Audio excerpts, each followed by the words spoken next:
CNN's Van Jones, who had often labeled Charlie Kirk as racist during his lifetime, made an unexpected disclosure. He revealed a private final message Kirk had sent before his sudden death. The revelation moved Vice President JD Vance and much of the country to tears.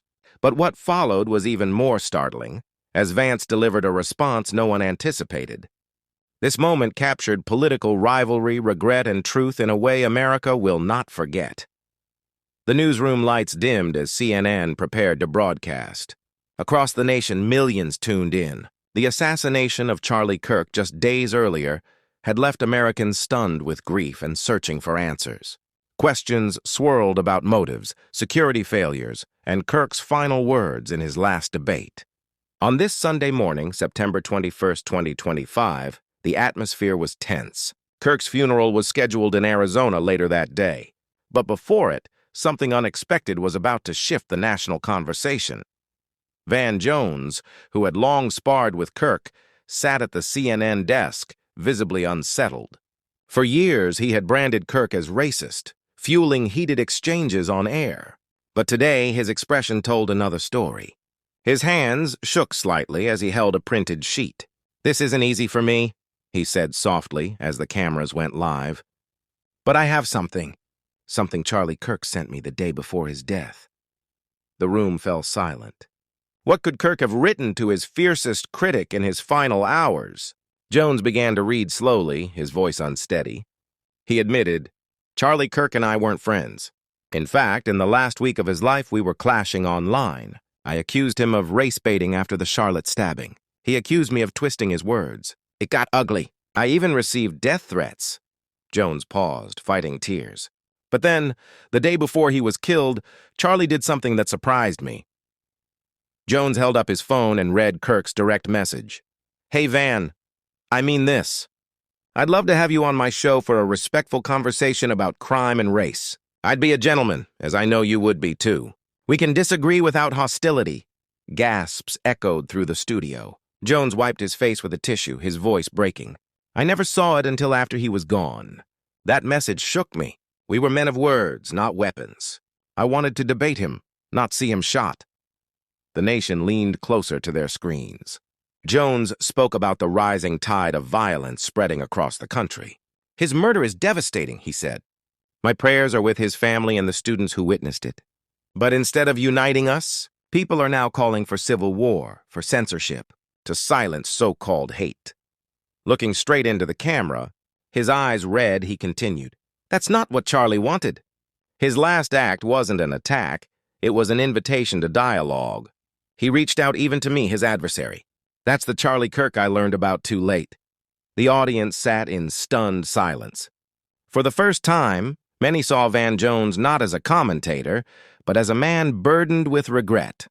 But then the camera shifted to Vice President JD Vance, seated in the front row, listening intently. His jaw was tight, his eyes fixed on Jones. The country had heard Jones's emotional admission, but now all attention turned to Vance. What would he say? The camera zoomed in on Vance. The nation held its breath.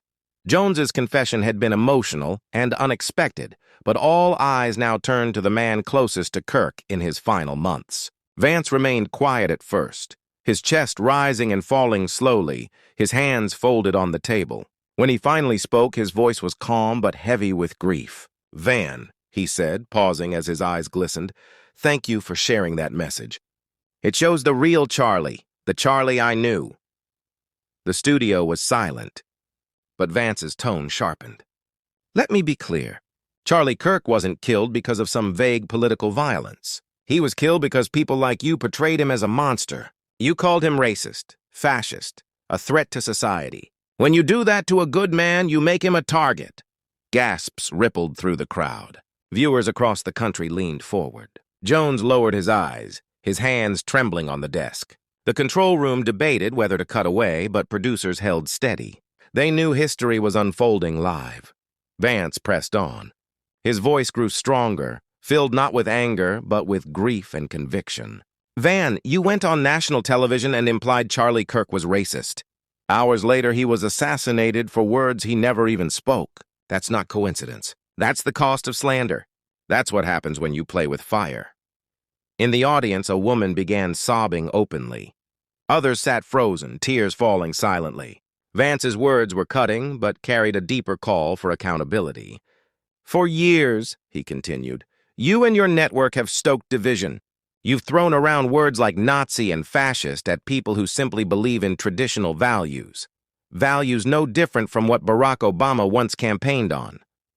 His voice softened. "And now today we bury a 31-year-old husband. Erica Kirk has lost her partner. That's not politics. That's blood on the ground." The vice president's voice cracked as he placed a hand over his heart. "I love Charlie Kirk," he said, his voice trembling. "Not just as an ally or conservative, but as a brother in Christ. He wasn't perfect, but he was genuine. He even reached out to you, Van, not to an ally, but to you. That says everything about his heart." Vance's eyes welled up. "Charlie lived the words of Jesus. Love your enemies. Bless those who curse you." That wasn't politics, it was faith in practice. Charlie lived it, and he died before the country saw it fully. The studio erupted with sobs. Even Van Jones sat frozen, his earlier confidence gone. Vance's voice grew quieter. Charlie's last message wasn't to silence anyone. It was an invitation to talk, to heal, to disagree without hate. Ask yourself, who benefits when voices like his are silenced? The nation watched, gripped by the weight of his words. The studio was still, no one daring to move. Even the hum of cameras felt louder. Vance's grief had become the nation's grief. Leaning forward, his hand gripping the table, Vance's voice softened. "Van, when you spoke those words about Charlie, you weren't just debating him. You painted a target on him. And deep down, you know that." A murmur rose in the audience. Some nodded, others wiped tears away. For once, this wasn't partisan. It was human. The Vice President of the United States was grieving a friend while holding the media accountable in real time. Producers whispered backstage, but no one dared cut the broadcast. This moment was too raw, too real. Vance placed both hands flat on the desk and looked directly into the camera. "America needs to hear this," he said firmly.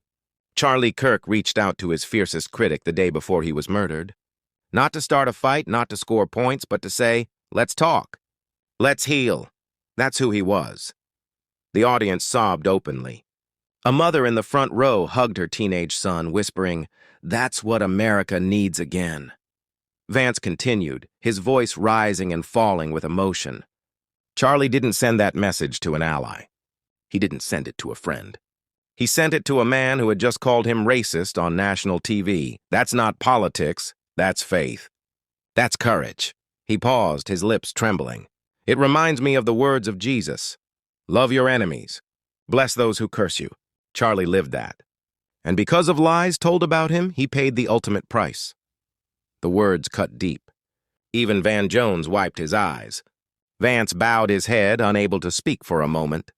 The silence was heavy as millions of Americans watched the vice president break down. Slowly, he raised his head, tears streaming down his face. His voice cracked. "This morning, Erica Kirk wakes without her husband.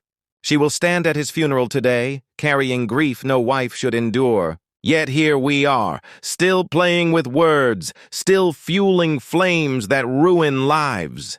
The camera zoomed closer, showing his pain. Vance turned back toward Jones, his tone firm again. "You want to honor Charlie. Don't just read his message. Change. Take responsibility for the words you've spoken." Because words don't just disappear. Words carry weight.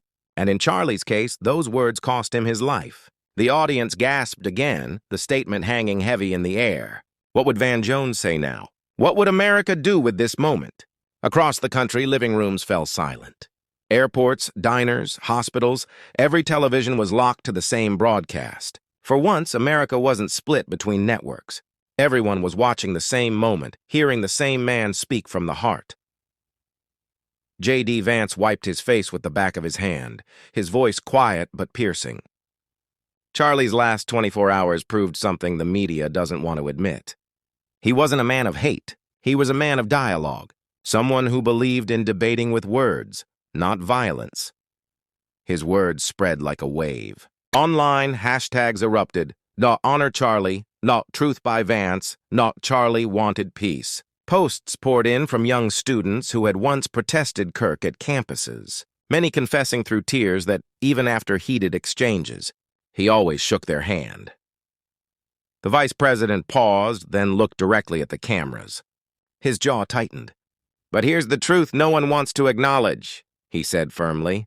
Charlie didn't just die because of one gunman. He died because of a culture that made him a villain for daring to speak. Vance leaned closer to the microphone, eyes locked on Van Jones. "Van, you said Charlie was killed for the words he spoke."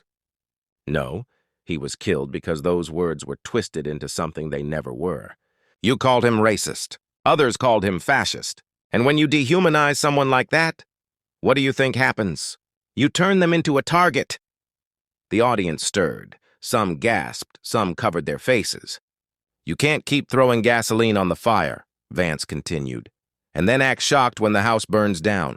Every time you label an ordinary Republican father as a Nazi, you make it easier for someone unstable to justify violence.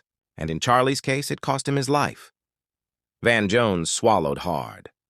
His earlier confidence melted into shame. He shifted in his chair, his face pale. Vance's voice broke again.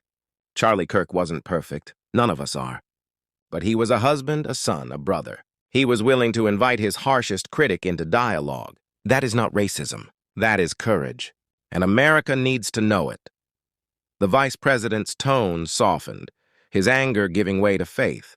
His voice trembled. "Do you know why Charlie reached out to you, Van? Because he lived what Jesus taught. Love your enemies. Bless those who curse you.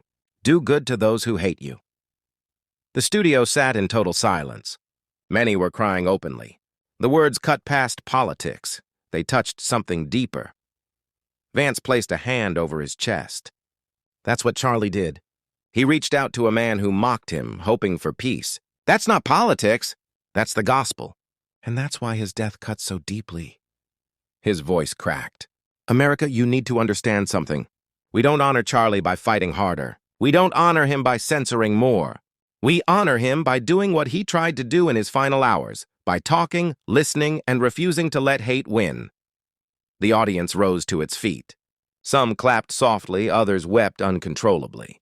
The vice president had turned a clash into a message for the soul of America. Vance's face was pale, streaked with tears under the studio lights, but he didn't flinch. He wanted America to see. "Words matter," he said firmly. "They can build bridges, or they can dig graves. And Charlie Kirk's grave was dug by years of slander, years of false labels, years of reckless commentary from people who knew better." The audience gasped. The words weren't softened. They were raw truth. Vance turned his gaze to Van Jones. "You want dialogue now after he's gone? Why didn't you want it when he was alive? Why wait until his blood is on the ground before admitting he reached out in peace?" Van Jones looked shaken, his lips trembling, unable to respond. The silence spoke louder than any debate. JD's voice cracked again. Charlie believed in conversation. He believed in love, even for those who despised him.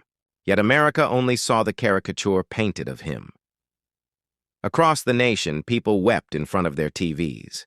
Truck drivers pulled off highways, too overcome to drive. Students huddled in dorms, stunned. Even political opponents admitted online that they had misjudged him. Vance's words cut deep. Charlie was killed at a university, a place meant for ideas. That irony should haunt us all. A man who wanted to debate, not fight, was silenced in the very arena where free thought should thrive. His voice dropped low. "Do you know who benefits when men like Charlie are silenced?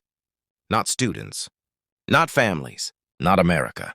The only winners are those who thrive on division, those who want us to hate each other so much that we stop talking altogether." The crowd erupted in sobs. People clutched each other tightly. Some nodded in agreement, others shook their heads in disbelief at how blind they had been. This wasn't just political anymore. It was spiritual. Vance turned back to Van Jones, his voice trembling but steady. "You said you wanted to beat Charlie in debate, not see him killed. But here's the truth. The debate never happened. Why? Because you weren't willing to sit with him when he invited you. It was easier to mock than to meet.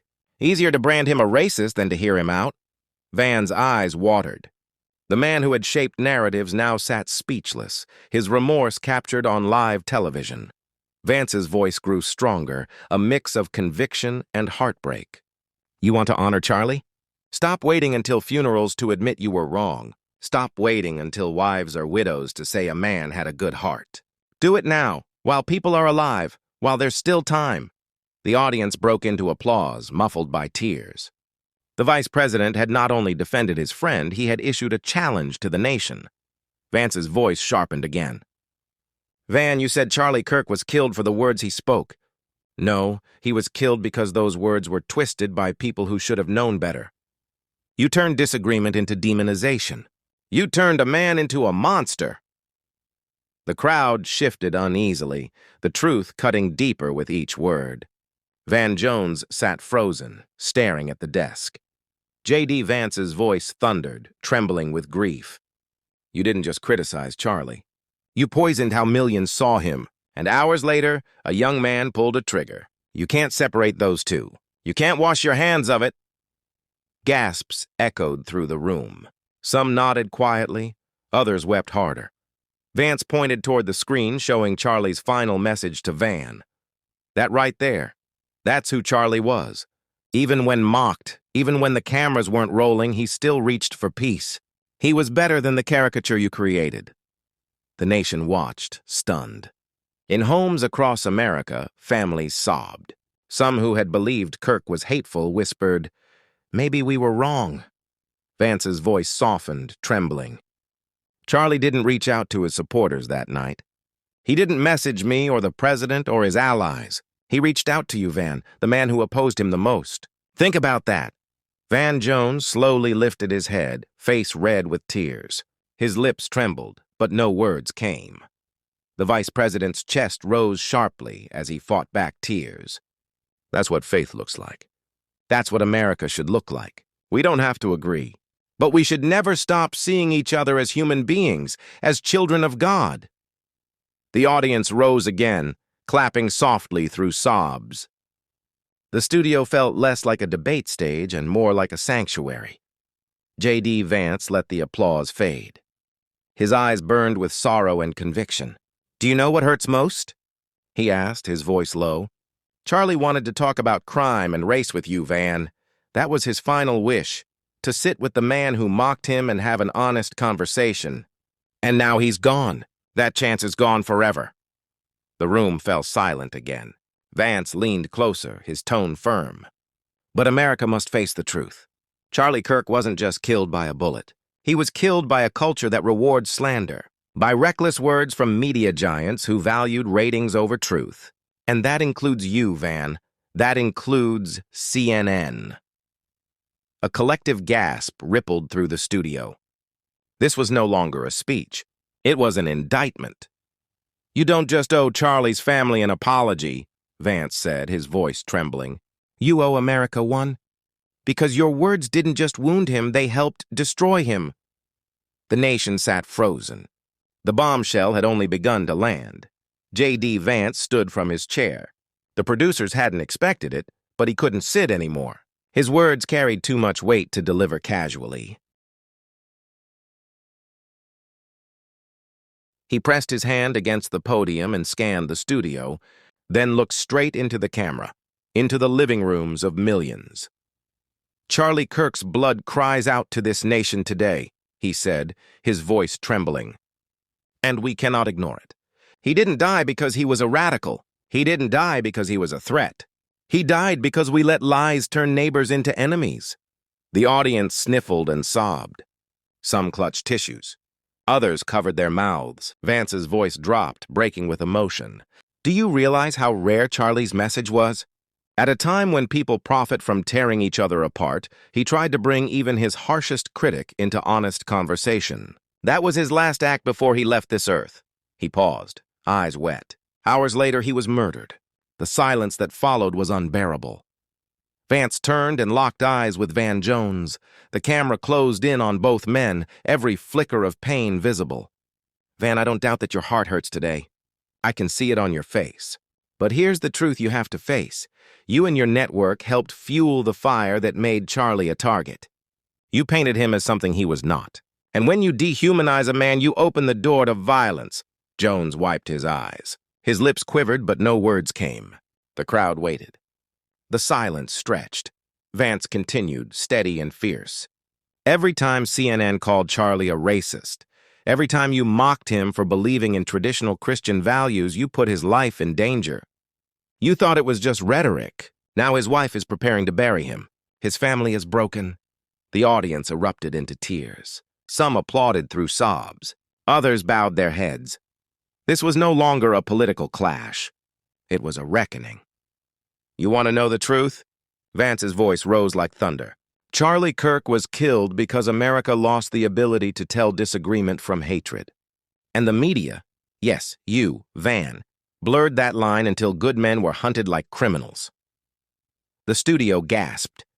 Van Jones looked crushed under the weight of the words. Vance's voice cracked but pressed on. Do you know what terrifies me most? If Charlie Kirk, a man who reached out for peace, who tried to love his enemies, could be assassinated after being smeared, who's next? Which father? Which mother? Which young leader will be destroyed by reckless words? He gripped the podium. His eyes filled again. America, if we don't change, if we don't repent for how we treat one another, Charlie won't be the last. His death will have been in vain. The bombshell had landed. The nation sat stunned, trembling with grief and conviction. In living rooms across the country, people wept. Even some who had despised Charlie began to question what they believed. Vance lowered his voice, as if speaking to every home. Charlie's murder should not divide us further. It should stop us in our tracks. Ask yourself, what happens when debate becomes impossible? What happens when every opponent is painted as evil? Eventually, someone decides the only way to stop a man is to destroy him. That is what happened to Charlie. Social media shifted. Hashtags flipped from anger to grief. Former critics posted apologies. Videos circulated of students remembering Kirk staying after events to shake hands, even when they heckled him. Vance's voice cracked again. This isn't about one network. It's about all of us. If America cannot learn to love our enemies, then we are lost. The studio erupted in applause mixed with sobs. The camera returned to Van Jones. He pressed his hands together. Tears flowed freely. For years, he had been the confident analyst who could cut down opponents with words. Now, under Vance's rebuke and Charlie's final message, he looked broken. He whispered into the mic, I don't know what to say. I mocked him. I hated him. And yet he still reached out. I wish I had answered. Maybe things would be different today. The studio gasped. His admission sounded like collapse. Vance watched, expression softening for a moment. Accountability had been laid bare. But he wasn't done. He turned back to the cameras, voice firm. Let America hear me. Charlie Kirk wasn't just killed by a bullet. He was killed by an idea. The lie that disagreement makes you an enemy. That lie is marketed every day in this country.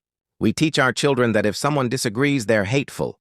If someone votes differently, they're dangerous. Once you believe that, violence becomes easier. The room was frozen. Millions leaned in. That's why I'm telling you, Charlie Kirk's assassination must be America's turning point. If we don't change course now, more fathers, more mothers, more young leaders will fall, and we will have no one to blame but ourselves. Thunderous, tearful applause followed. The vice president had turned grief into a national mirror. Critics of Vance were stunned by the raw humanity pouring from him. He gripped the podium. This isn't just politics. This is the soul of America. If we allow lies to destroy men like Charlie Kirk, what hope is there for unity? For peace? Social feeds filled with confessions. College students posted videos of crying, admitting they'd misjudged him. People who had once mocked Kirk now whispered, maybe we were wrong. Vance's tone shifted from rebuke to solemn reflection. He placed his hand over his chest and said softly, Charlie lived by a simple scriptural command. Love your enemies and pray for those who persecute you. That wasn't just a line to him. He lived it. His last act was to love his enemy with an invitation to talk. The studio fell silent. Van Jones bowed his head, tears falling onto the desk. This is the faith we need in America, Vance continued. Not a faith that hides behind church doors, but a faith that reaches out to those who hate us. A faith that says, I'll sit with you. I'll listen. I'll treat you as a child of God, even if you despise me. That's the man we lost, he said. That's the America we are in danger of losing. Sobs filled the room. Even seasoned journalists wiped their eyes. Vance raised his head, eyes blazing with conviction. He made the moment a personal call, not only to Van Jones, but to every American watching. Today, before Charlie Kirk is laid to rest, I ask every American, stop. Stop the hatred. Stop the name-calling. Stop the lies that put targets on people's backs. We can disagree. We must not destroy. His voice rose. If Charlie Kirk could reach out to Van Jones, his fiercest critic, what excuse do the rest of us have? With our neighbor, co-worker, family member? We don't honor Charlie with silence. We honor him by picking up where he left off. The audience rose in thunderous, tearful applause. Hands clapped raw. Shouts of "Amen" and "That's right" filled the room. Vance stood tall, eyes wet but resolute. Charlie gave us his last gift, an example. Now it's on us to live it. The nation was shaken. The broadcast felt like a collective mourning service. Live comments poured in. "I never liked Kirk, but I'm crying," wrote one viewer. "Forgive us, Lord. Forgive America." Vance lowered his head for a moment, then lifted it, tender and fiery. America is on its knees right now. Maybe that's where we are meant to be. When we're broken, we can turn back to God, to love, to the truth that every life is sacred. He looked directly at Van Jones. The fact that Charlie reached out to you, not to a friend, but to his critic, tells us who he really was. That was not weakness. That was greatness. Jones nodded, tears streaming. The nation wept with him. Vance took a deep breath and delivered his closing plea, voice trembling with conviction. Charlie Kirk will be buried today in Arizona. His message must live on. If we let hatred consume us, his death was in vain. But if we choose forgiveness, dialogue, and courage, Charlie's light will not go out. It will burn brighter. The audience erupted, some sobbing, some clapping, many praying. Vance's face was wet with tears, yet resolute, as if carrying the grief of a nation. "Don't just watch this moment," he said, pointing at the camera. "Be part of it. Talk to someone you disagree with. Forgive someone you hate. Honor Charlie by living these words, love your enemies." The broadcast ended in a silence that felt eternal, the hush that comes when a country realizes it has witnessed something that matters. If this story touched you, hit like so more people can see this message. Subscribe so you don't miss these stories. Drop a comment. Tell us how Charlie Kirk's story moved you and how America can heal. Join our membership for exclusive content and join the conversation.